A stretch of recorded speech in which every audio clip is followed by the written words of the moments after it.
Hello, hello. So we are live. So hello, this is Lisa Khera from In Balance Pilates, and I'm so happy to have you here on this feature interview. Today, my guest is Nicole Yeates. Hi, Nicole. I'm so happy to Hi, have you on. Lisa. Hello, hello. From Hi there. over. So where are you tuning in? Where are you tuning in from today? Tell our guests.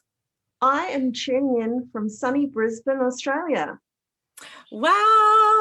And is it sunny and hot and warm and It all is the things? warm. It's getting into our summer. So yesterday was 31 degrees. Um, I'm not sure what that is in your temperature scale, but Actually, we go by Celsius as well. yes, yes. So, Yep. okay, all right, good. So yes, today it's a bit overcast so far.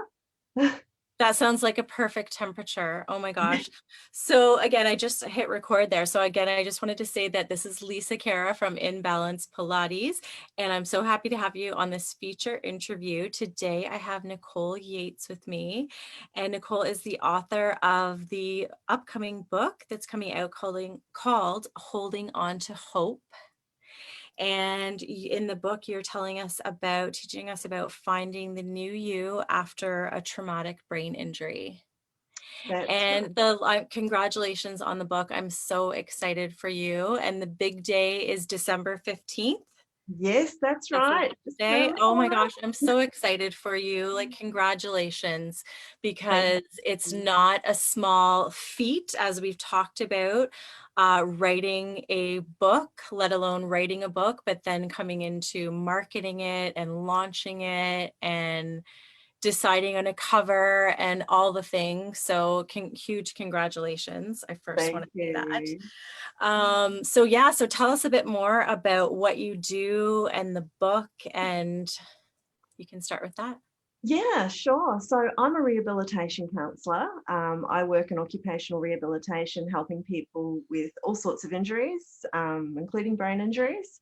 So physical or psychological injuries to basically find suitable work. And that can be going back to the job they had when they had the injury or finding new work because they can't go back to the job due to their injury limitations.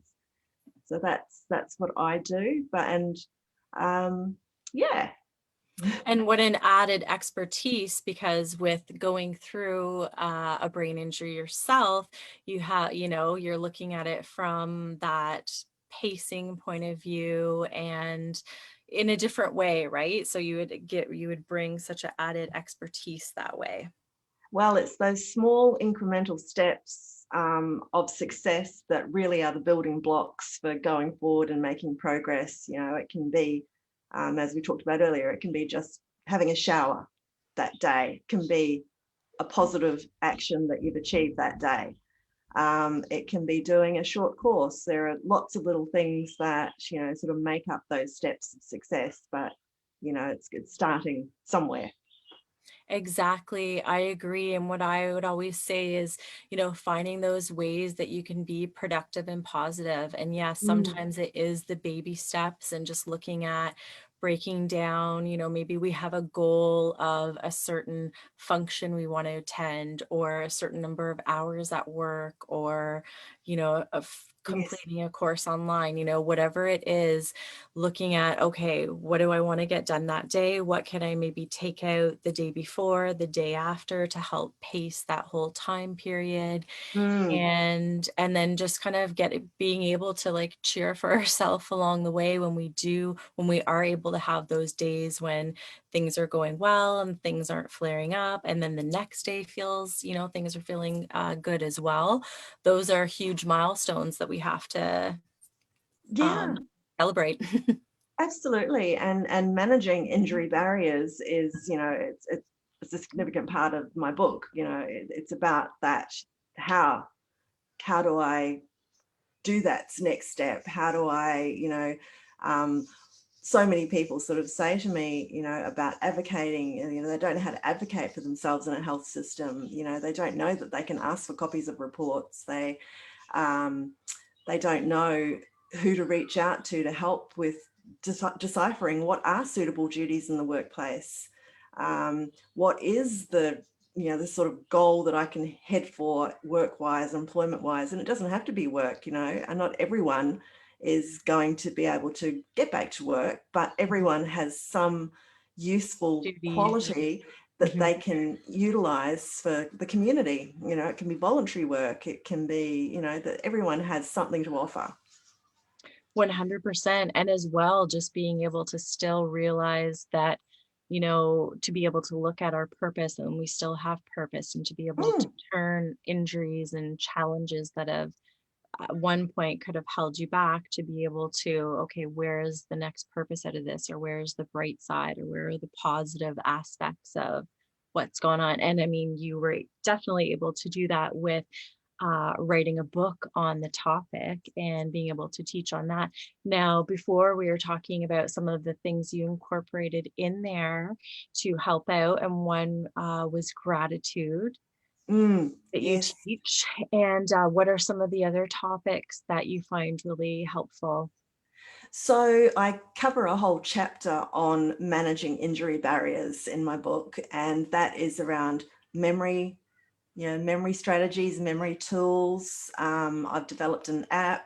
I was just going to say, can I tell you how excited I am about your app that's coming out? So yeah, anytime, fire away. Tell us about Yeah, that. yeah. Look, I'm super excited about this You too, must Lisa. be. It's quite groundbreaking stuff for people with brain injury. The app is developed specifically for people with brain injury. And it doesn't matter whether it's an acquired brain injury or traumatic brain injury. Generally, although they have lots of different names for brain injuries, generally the symptoms, or some of the core most common symptoms, are very similar. And that's memory issues, concentration issues are two of the biggest sort of roadblocks in recovery. So basically the app has been developed specifically for that purpose. It's also a communication liaison tool. So you can, if you're having support staff come in and support you to go to appointments and things like that, there is a linking facility in the app where you can invite your support person to the appointment. It's got memory brain training games in it. It's got, reminders that you can set. So if you need a reminder the day before or the hour before, or Oh, you can wow. earn rewards for, at the end of each week, you'll be able to see a summary of how much you've achieved. And, if you've completed all the tasks that you put in there, then, you get rewards. And yeah, it's great. Wow. And how was it finding your, like, getting into the app developer and all of that? Like, did you just have someone to go to, Oh, and, no. or did you No, have no. to? My specialty is allied health, Lisa, not technology. And so this whole process, writing a book, developing an app, has been an enormous learning process for me. So I interviewed about 5 different app development companies. And it was, there was one company called Lizard Global that sort of stood out for me. Okay.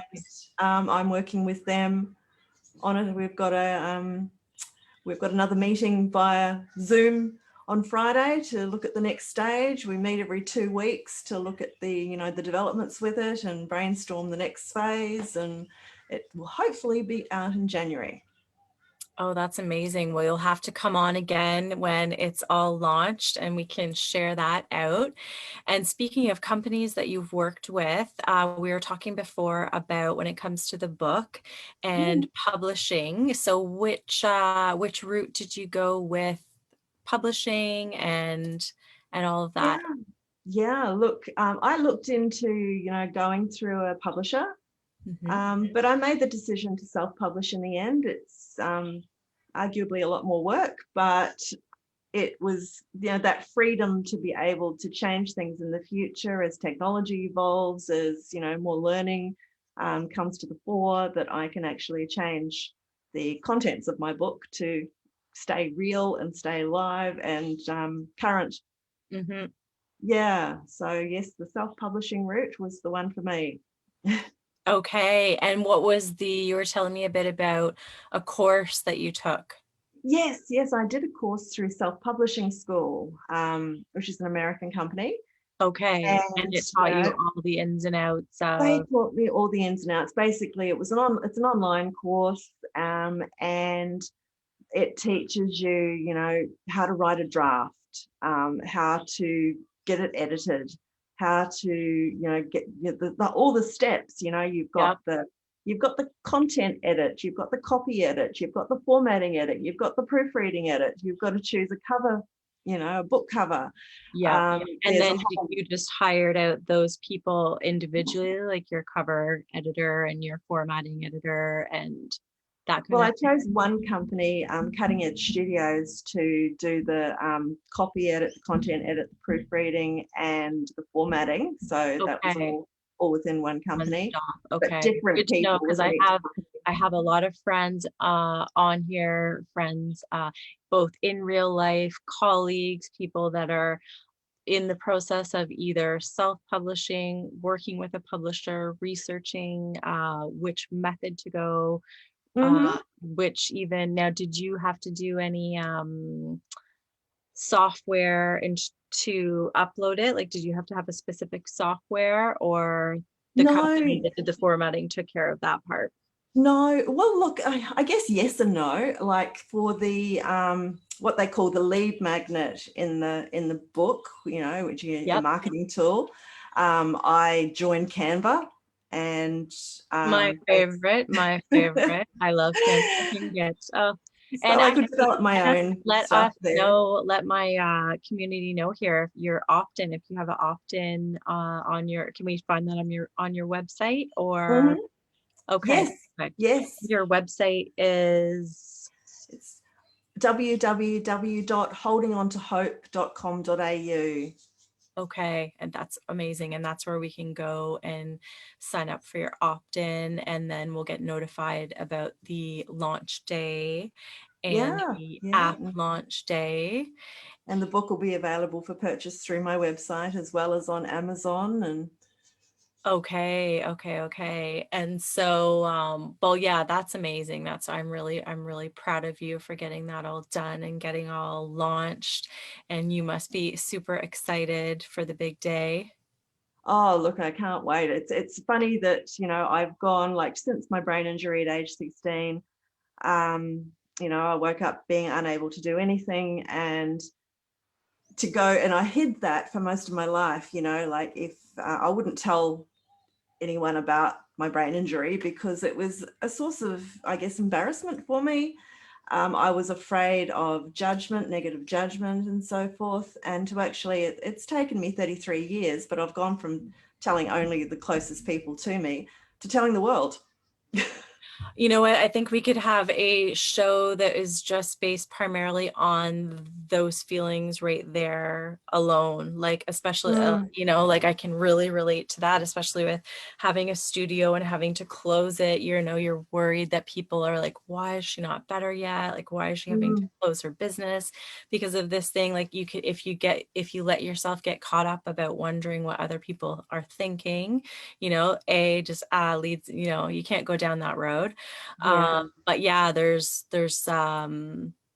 that fine line between being able to accept where things are Mm, to not settling for where yes, things are, right? It's like a fine line of absolutely. you still need to push yourself, but yet there also has to be this acceptance for, okay, maybe this and that and the other is not happening anymore, but there's this new me and I'm still able to do these things Yeah, over and here. that's really challenging especially when you're hearing from doctors that are giving you a primarily negative prognosis. All you're hearing, well, I heard was you won't and you can't and you'll never. And And um, actually tell my community here how you got the brain injury, what had happened in that originally. yeah, look, I was 16 years old and living in New Zealand at the time. And back then it was 1987 and you could get your license at age 15. They've changed the laws since then. But I bought myself a motorbike with my first tax return. And it was only a matter of 6 months later that I was collected by a car. It was a hit and run accident. I was left for dead on the road. I died on the road. but was resuscitated by a nurse who happened to be passing by. Oh Um, my gosh. he rang an ambulance, and I ended up in a coma for a few weeks and semi-comatose for another couple of weeks. And yeah, woke up being unable to talk, unable to walk, unable to control my bodily functions. So it was a big At 16. journey back Yeah. at Yeah. 16. Yeah, all the typical things with brain injury, that people distance themselves from you. Friends don't know how to cope. There was a lot of stuff, psychologically and physically and psychosocially. It was a major thing. Hmm. Well, even just alone, I find, when you go from being able to speak and communicate, let alone physical things, when suddenly you can feel it in your face when you can't spit out a certain word, right? When you're struggling Yes. to have that word finding difficulty. Mm. And yes, when it can make you very reluctant to hang around people that are acquaintances or that you don't know very well, because it does often, you might look like you've been drinking, or you're not paying attention, or you're not socially engaged, or you might look like Mm. you're irritated, or all the things, right? And yeah, it can really hold you back from socializing and putting yourself out there. So whether that's answering in school, or showing Mm. up the way you should for at your job, at your career, Yeah. so it really impacts many aspects of life. Yeah, and fatigue, the fatigue that comes from it, because, a brain injured brain has to work a lot harder to do the same things as a non-brain injured brain. So that takes energy, and, fatigue is something that, I still struggle with. Yeah. It can be a challenge to struggle with that in full-time work, but Yeah. you learn Yeah, strategies. depending on how busy we are, right? You can really feel those energy drains on the battery, right? Yeah. Yes, Still yes, being absolutely. mindful of pacing and things like that. And Yeah, which can, so it works sometimes, but, when you've got deadlines to meet and things like that, pacing, it can be more difficult to achieve. So you need to have other strategies in place too. And, for myself, when I'm writing reports and I know that I'm tired because I've made a dozen stupid mistakes before just earlier in from the day, doing taxing the battery too much kind of hello. thing. Yeah. Yeah. I triple check my reports, I triple read them Yeah. just to make sure that they're okay. Yes. Well, and you told, like, you thrive on that organization, and that's a good thing, knowing what the best atmospheres that we work in, right? So knowing that, yes, being organized, having that ability to double check and feel confident knowing that, well, I've checked things twice, or three Yeah. times, so it's all good, right? Yeah, it really makes Right. a big And difference. also the flexibility to work from home as well. I mean, my employer knows about my brain injury only recently, but they do. And, so they know that background noise and things like that can really interrupt my flow of being able to work productively. And, if What there a is, blessing that alone is, having oh, employers yeah. that understand just that modification pacing aspect of Mm. things. Mm. My husband I'm like 95% better. I would say I'm totally better. But he was amazing at just having that inner empathy and understanding when there was too much going on in the periphery. Like he would just Yeah. see my battery just from the wrong lights were on, or there was, Yeah. ceiling fan or different, whatever it was that was stirring up those symptoms and causing Mm. flare-ups, right? So, and that's Yeah. the thing, like when you have supportive people around you that can help you adjust and pace and still be productive, it makes a huge difference in Absolutely. yeah, Yes. yeah. And So having resources like, with yourself and your day job that you do, like just being able to have advocates like that. And I'm sure your book, you'll be able to turn around and help so many of your clients just with, being able to give that to them, an mm, app for sure, that's coming yeah. up. I find for myself, what we were just mentioning, and when things are starting to feel a bit chaotic that way, I find, and we've already talked about gratitude, but simply doing breathing exercises can be Mm, so good for just getting that inner calm and that inner peace. And, whether it's times where we're feeling anxiety or, whatever the case may be, even to times where we're using it for exercise. And you mentioned that you do Pilates, yeah. so you know how important and how effective it is to use the breath to give you that stability and that support. So yeah, adding things like that can be very helpful. Um, Absolutely. Like the medical model will keep you alive, but it takes a lot more than the medical model to reach your highest potential after a brain injury. And that's also part of the book. All the different strategies that you've got the formal rehabilitation processes like your occupational therapy, physiotherapy, speech therapy, um, psychology, all of those formal things. But there's also the alternative things like massage, like Pilates, like visualization, like learning about 100%. memory, and learning about the tools that you can use to improve your memory, being optimistic, finding your resilience. Yes. There's so much to it. Yep. Yeah, setting intentions, visualizations, Mm. 100%. Yeah, finding ways. Did you ever use any things like EFT, any tapping or Oh, things like look, back that? back in 1987, I don't even know if it was a thing back then, EFT. Mhm. Uh, it certainly is now, and I've learnt it, Mhm. and I do use that sometimes, maybe not as much as I should, but it's, Yeah, yeah. Yeah, uh, back at the beginning of when I had got injured, I that was one thing that I really did a lot. But yeah, setting intentions, visualizations, um, breathing exercises, Pilates, just being mindful of your posture, because I find so much if you're taking that tension where your shoulders are up by your ears and then, you're getting that forward head posture, a lot of tension in your traps, sometimes mm, that can exacerbate headaches and things like fatigue. that. So yeah, and so just being mindful of how your bodies can move a bit more optimally.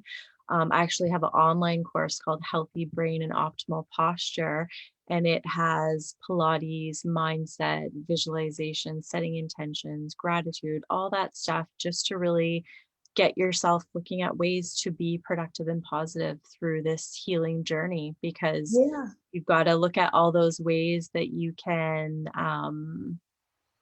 pace, but yet still challenge yourself and just, have that good mindset. And even things like, meal prepping and planning, like taking that, you mm, said you like to be organized, and yeah, having that, whether it's, chopping up your vegetables and chopping up fruit and just planning mhm. out what you're gonna, a couple meal menu plans or whatever, right? Just to Yeah. ways that you can stay on track of that organization. And yeah, Yeah, increases your yeah. independence. And yeah, look, visualization. I was really lucky that I had a psychologist when I was 16, just after the accident, because I did become very depressed and suicidal. And so my doctor sent me to a psychologist, and he was kind of, I guess, at the forefront for the time back then, because he was Okay, using of like meditation. mindset and positive and Positive, but using the meditation and visualization oh, techniques specifically wow, to what a heal great my thing that brain. you learned back then. Yeah, yeah. Yeah, So, I had epilepsy after the accident, and, through those visualization techniques, I actively worked on healing my brain. yep. And 3 years later, I went off my epilepsy medication, and I haven't had a seizure for 29 years. Oh, wow. Oh, wow. Again, like, Mm. that's wonderful. That's really awesome. Yeah, yeah. Yeah, so yeah, I'm such a big believer in the power of the brain, and the whole neuroplasticity aspect. It's the stimulation that you give your brain that helps it heal, Yep. and it helps it make those new pathways. So new learning and challenging it in some degree is going to make room for those synapses to occur, and new connections to be made. And 15 years later, after my accident, I was still making progress depending on the stimulation I gave my brain. Yep. Mm. Yep. One thing I liked that made me think of it was one of the things Jack Canfield teaches, the chicken soup for the soul. Oh, yes. Yeah. Is to write down 100 things that you've done in your life that you would deem successful. Mm-hmm. And so, thinking about what you're saying about being able to look at your wins and look at all the things, and then, yes, to take it to that whole pen to paper and write down, because sometimes we can so easily forget how far we've come and the accomplishments that we've made, especially if certain things are lacking, or if there's a big area in our life that we haven't been able to return to, right? Yes. Whether it's a certain aspect of your career or taking care of the household or whatever it is, if you linger in that what you've lost feeling, like you really have to find the ways that you can stay in that. Okay, well, what am I still able to do? Where am I still able to make an impact, have a purpose, help other people, serve others, and stay around like-minded people that help that really flourish, right? Absolutely. And I cover that in my book too. Staying It's, in that bubble of who is in your energy bubble, who and what, yeah, what things you're talking about, thinking about, where are you giving your energy, right? Are you spending all day watching the news and yeah. letting yourself be bombarded?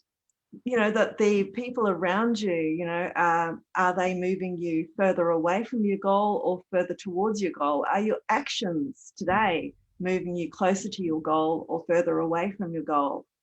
Having that at the back of your mind with each of the things that you're doing, is this actually taking me towards my goal? 100%. It's One of my critical. favorite mentors, Danelle Delgado, I do her book each day, which is called I Choose Joy. And aside from writing out 10 gratitudes, things that you're grateful, it's about focusing on those 3 goals. So again, writing out your goals every day, like ways that you can be laser focused, knowing what types of people you need to surround yourself with. Mhm. It's so important, right, to help Yeah. you reach those goals and stay focused. And yeah, I'm Yeah. sure it helped you get through writing the book and doing all of those things, right? How you would have had to stay very on top of your goals. And yeah. Yes, yes, and it was I guess writing the book was an extra challenge with amnesia, as well, because I've got amnesia a couple of years before and a couple of years after my motorcycle accident, and yeah, so I was lucky, to still have mum here, and she helped me a lot, with filling in those gaps. I also got And my so does medical the book records. tell about the story around the accident, and then it as well teaches some tips and tools on how to That's right. um, Look, it's written for people with brain injuries, so I've kept it, pretty. It's only 27,000 words, so it's not a massive book, so it's readable. I've also done it in audio book, for those who can't read. oh, But fun. it is, yeah, Yeah. yeah. But it is written in a story format. So although I'm an allied health professional, it's not written in, that sort of dry text kind of way. Okay. It's written Yeah. in a story format through my eyes as that 16-year-old going through the brain injury. And at the end of Okay. each chapter, I've sort of got key themes and key tips for rehabilitation strategies and tools and resources. Chapter 12 is all about injury management barriers, Okay. how to manage injury management, and the addressing those barriers, tools and resources to help with memory and concentration and all of those sorts of things. Oh, wow. Well, again, I'm so excited to get it when it comes out in December. So I'll definitely be sharing the link on launch day. So if you're on my Thank email you. list, yeah, 100%. I'll definitely share that out. And on all the places, Facebook and LinkedIn and everywhere, Instagram, everywhere. If you're watching this on YouTube, remember to subscribe to the channel. So you might be watching this on Concussions Anonymous. You can subscribe there, or on my other channel, Lisa Khera. And then on Facebook, the studio is In Balance Pilates Studio. And if you haven't yet joined our free group, it's called In Balance Pilates Community. So definitely join us there. We go through some of those breathing tips and exercise and posture. And then I always have just other different little giveaways with, again, I found meal prep really helped, like doing meal prep and planning. So giving you recipes and things like that, and then being able to let you in on these feature interviews, because I find it's such a pleasure to host people like Nicole, to get to learn about your book and your app and things that are coming up for you. I find it's so inspiring to know that even though, we've gone through certain challenges, we're still very committed to like still making that impact and trying to serve others, and knowing what a challenge it was to go through so many of those symptoms, to be that pillar of like support for other people is really, really helpful. So thank you so much for everything that you do for the community, because it's really, really, really helpful and very inspiring. Thank you, Lisa. I'm really lucky. I love my job. I love what I do. So it's easy. Oh, nice. And again, you mentioned before your website, and then how do we find you on social media? Yes. So because, the book is not quite out there yet, I do have a Facebook page that I've just got to hit the publish button on, and it's just holding on to hope. Everything is holding on to hope, because that's Okay, the key linchpin. I think that's, holding on to hope is sometimes the only thing that helps us keep going. And yeah. that's why I chose the name for my company and my book. Yeah. Oh, I think it's a great name. I love it. And as I said, I love what you've done and what you're doing. And I'm so excited to share out the book. And yeah, I'm just really excited for you. So congratulations on everything. Let me know in the future if there's any way I can help you out, share out anything, because I can't wait to get the book. Yeah, okay. I can't wait to share it with you. Yeah, and have a virtual congratulations party, a virtual Yeah. celebration. Virtual book launch party. That's what it is. Yes, I will be having a book launch party. Yes, we might be able to Zoom you in. Yeah, that would be awesome. That'd be great. Well, thanks again. And everyone, thank you so much. Again, it's Lisa Khera from In Balance Pilates. It's been a pleasure to have Nicole Yeates on today with her book, Holding On to Hope. So we just want to tell you to have a lovely day, and let us know if you have any questions. We'll definitely circle back. If you have any questions, leave them in the comments. We'll be happy to come back and say hello. So thanks Lovely. again. Thanks And so thank you much, so Lisa. much. Thank you. Have a great day. Have fun at work, at your day job. Cheers. Thank Bye. you. Bye.